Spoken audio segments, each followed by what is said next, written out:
أهلا وسهلا مرة ثانية. I want to welcome you all back. All right, can you believe it? We are now up to measure 7. Now, I'm glad to tell you that we are hitting an important turning point in this course. We're sort of hitting the home stretch because, if you've been counting, we have 4 more measures, including this one, to get through. Now, the good news is they're all going to work the same way. So, what I'm about to tell you on this lesson, some of the things about measure 7 will be different than the other measures you've seen previously. Slight differences. But all of these points, the few key points we have to make here, are going to hold for all the rest of the measures that we are going to do here. That's measures 7, 8, 10, and 4. Remember, we skipped 4, but we're coming back to get it. This is, you'll see the reason why we skip it, because it follows the same patterns here. So measure 7 is one of the less common measures. You won't see it that frequently. It's fairly straightforward and easy to understand. So follow along and remember these key points we're going to make. There's only a couple. So our goal today, we're going to do everything with measure 7. Everything you can possibly do with a measure 7, we will do today. Can you believe it? I know. If you're half as excited as I am, that means I am twice as excited as you. Okay, so we're not going to start with a review. We're going to jump right into it. And this again because measure 7 is somewhat different. Here is the pattern for measure 7. Again, here's our 3 root letters, fa'ala. Okay, the pattern is in fa'ala. Now, as you can see by the yellow, measure 7 is formed by adding the prefix in. Think of in, in to the front of the root. So you want to stop there, or maybe take notes. This is the key thing. This is what measure 7 is, in. Now, of course, what we're showing you here, as always, is the past tense form of this. This is actually the huwa form, and that's very important. Okay? We want to talk first about the meaning, because that's important, and then we'll get back to the conjugation, which is where it starts to get a little bit distinctive. Pretty simple. Measure 7 is the passive form, usually the passive form of measure 1. What do we mean by that? This, if you remember, like measure 2 was to do the action of measure 1 onto someone else to cause them to be measure 1. Well, this is the other side of that. This is being on the receiving end. But it's pretty straightforward. Let's look at an example. Here's one. Okay. Think you know this root, fataha. Fataha is to open. Okay? Right? No problem. Well, all we do is put the in prefix. In fataha is to be opened. Right? So the difference here, think of it this way. Measure 1 has a subject and an object. So if we're going to say, for example, a talib fataha al-kitab. Right? The student opened the book. Well, who's the subject? It's the student, a talib. He's the doer. The action is opening, and the book is the thing being opened. Okay? I realize the words aren't there, but you're visualizing it. You're that kind of people. Okay, now, measure 7 would be to be opened. So measure 7 doesn't have an object, because basically the one receiving the action is now the subject. So we'd say, "Enfataha al-kitab." The book was opened.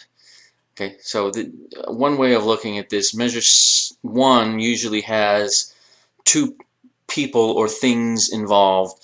Measure 7 only has 1 involved. Okay, let us look at an example. We know you'll like this one. Yeah, here's a very good example from history. فتح رئيس السادات الاقتصاد المصري. Of course, Anwar Sadat, the great president, former president of Egypt, right? From 1970 to 1981, around then. Okay, so let us look at this, right? what was President Sadat famous for, among other things, was the opening, right? The opening of the Egyptian economy. Basically, he turned the country from a socialist, pro-Soviet country into a very Western-leaning country. So he was famous for opening the country and bringing in billions of dollars of U.S. aid. So what do we have here? In this sentence, we have three parts. Yellow is the verb, fataha, opened. Green, the doer, Rais Sadat, right? President Sadat, he did the opening. And the blue is the thing that was opened. This is the object. Al-Iqtisad al-Musri, the Egyptian economy. President Sadat opened the Egyptian economy. He's the doer, this is the done to, this is the verb. Okay, same sentence down here in Fataha al-Iqtisad al-Musri. Notice the verb in Fataha, and now this is, we're calling it the subject. It is the thing being opened, because this is a passive verb. This is the thing being opened. Notice Rais Sadat is not in here. Alright? And that's basically the difference. Now, I just want to point out this. In English, you know, you've studied, you've had English courses, and you know the passive voice is like this great evil. In English, we can say something like this. The boy opened the door was opened by the boy. Okay? It's a really exciting story going on there. This one is active voice. This is passive voice, was opened by. The door was opened by the boy. Now, in Arabic, this sentence here would be no good. Okay, why? Because in Arabic, if both people are being mentioned, if the subject and the object are being mentioned, then you use this form. Okay, this doesn't, to them, wouldn't make any sense. Okay, why would you do this and just reverse the order? Because they're both being mentioned. So in Arabic, we could have the door was opened. It's not mentioned who opened it. We may not know who opened it. So we would use passive voice here. We would not, this is not the way the passive voice would be used. This is the government, the U.S. government loves to use these passive voices, right? As if like we don't know who's doing what. Okay, so understand this. This is why here, Rais Sadat is involved. Now here, most people probably know who opened up the Egyptian economy, but he's not being mentioned. If he's mentioned, we can't use this, we use this form. Okay, so we don't have this sort of silly construction where we just flip it open, you know. Okay, isn't that great? All right.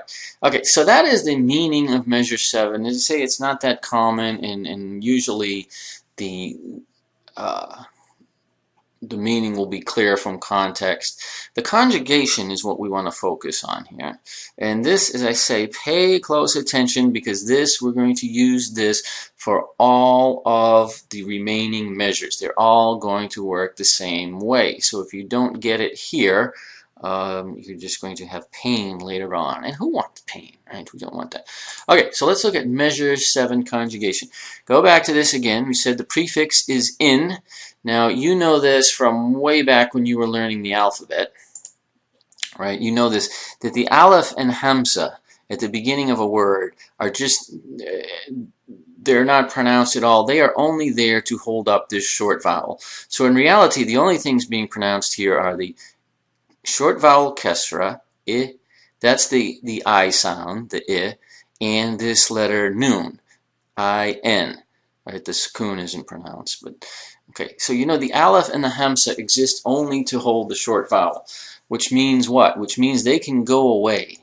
And this is what's key here. Why do I tell you this? Because all the remaining measures we're going to see, 7, 8, 10, and 4. We're not going to do 9, but if we did 9, it's also true of 9. They're all going to have this aleph hamza at the beginning. They all begin with a short vowel. So what we say about this aleph here is going to hold in all those other measures. So you'll want to know it. I can see you already do want to know it. Okay, so let's look at the past tense. It's always easiest to live in the past, right? Past is simple. Okay, in the past tense, you know, in the past we only add stuff on the end of the word, so that has no effect on what's in the front. So the aleph and hamza remain there. This in prefix remains. We conjugate this verb exactly like every other. It's completely regular. It's completely like every one you've ever seen. We don't even need to go over this chart, but we'll do it. What the heck? But you should be able to guess all of these. All we did is stick the regular old conjugation endings onto this prefix. So ana infa'altu, anta infa'alti, infa'alta, anti infa'alti, huwa infa'ala, hiya infa'alat, antum infa'altum, nahnu infa'alna. This is exactly the same as darastu, darasta, darasti, and so forth. Okay, so the past tense is good. As I said, it's always easiest to live in the past, right? Okay, Measure 7 present tense. I mean, this is nothing unusual. This is the same rules we learned about short vowels at the beginning of a word way back when you learned the alphabet. But just you have to remember this is what happens in the present tense. Remember, in every present tense conjugation, we're adding a prefix. All right, and Arabic has these nasty things called weak letters, and you see why they call them weak, because they run away as soon as anyone comes. So what's going to happen is whenever we put something in front of this word, the aleph and hamza will drop out. The noon stays. And remember, the noon is the distinctive characteristic of 7, so it will always be there. Now the good news is it's going to drop out in every single present tense conjugation. And the good news, as I already mentioned, the same thing is going to happen in Measure 8, Measure 10, and Measure 4. They're all going to work the same way. They all have an aleph in the front of them. It's always going to drop out in the present. Let's look at the example. You see the conjugations? I mean, these should look pretty normal to you. Okay, so these verbs conjugate completely normal, except that this aleph drops out and we just have the noon. So ana, right, in fa'il. Right. Notice we do go back to this kesra. Remember, you saw that in 2, you saw it in 3, you'll see it in 4 again. It's very common, but that's no problem. Again, this is not going to be written. But notice, don't be looking for, well, here there is an aleph because of the ana, but notice how it drops out. So, ana in fa'il, anta tanfa'il, huwa yanfa'il, anti tanfa'ilina, hiya tanfa'il, nahnu nanfa'il, hum yanfa'ilun, antum tanfa'ilun. Notice it's a kesra, it is not an u sound. But otherwise, you just look for this n, look for this noon, and everything else is completely normal. I mean, I think you would see it would be kind of hard to try and keep this aleph in there if you try to do. And that's all there is to it. I mean, that is complex as it gets, but remember, the same thing is going to happen to the aleph, which is at the front of all the other measures we're going to see, and in fact, any word like this. Okay, so let's move on. We said we're going to do all the rest of the patterns. These are going to be easy. All right, how we form the masdar. All we do, just take your basic form and we insert an aleph between the last 2 letters. Now, I know this sounds like a broken record, but that's good. Hopefully it will burn into your mind. This is the masdar pattern for all the remaining measures. All 4 of them.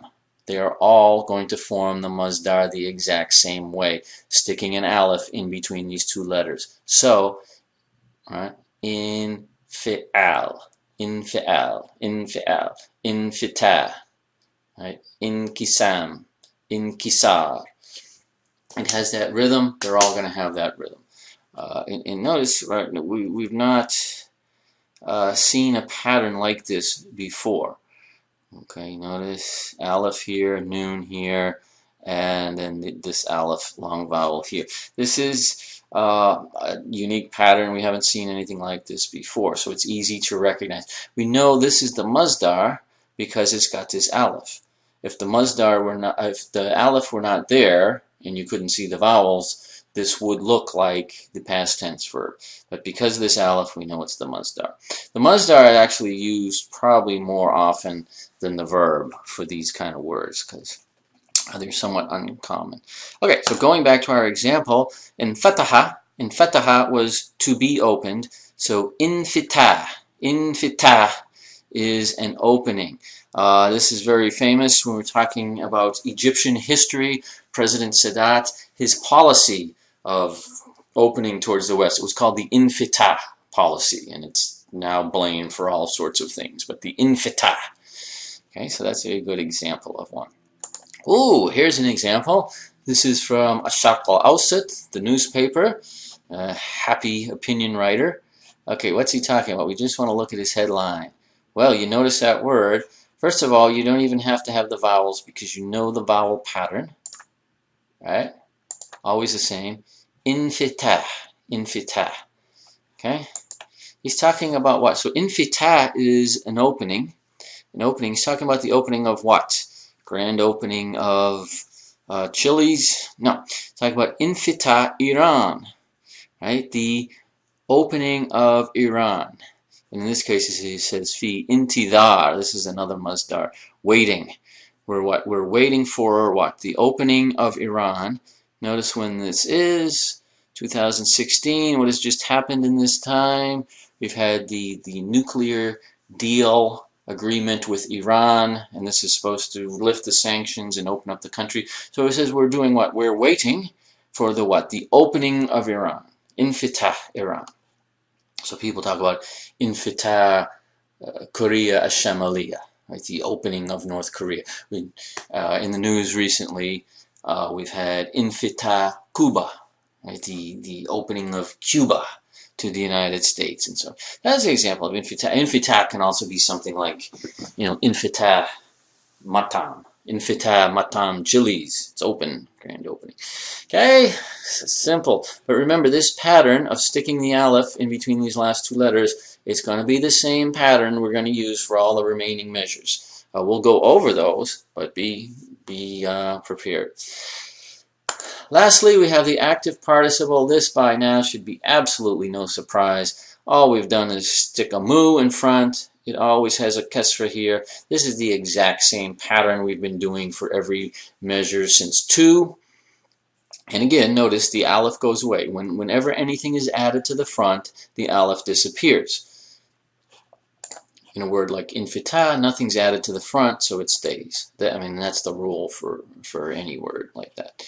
Okay, so munfa'il is the active participle. Now this is a little bit confusing in this case because remember what is happening in this verb? Something is being done to you. So this is basically the one who is being mentioned. It's the one receiving the action. Therefore, there is no passive participle. Think about this. The verb is already passive. The measure is already passive. So there's no passive participle because of meaning. What would that mean? Okay, so we don't have it. Even this is not that common either. The masdar is very common. Okay, so that is measure 7. Hopefully it's fairly simple. There really isn't that much to learn.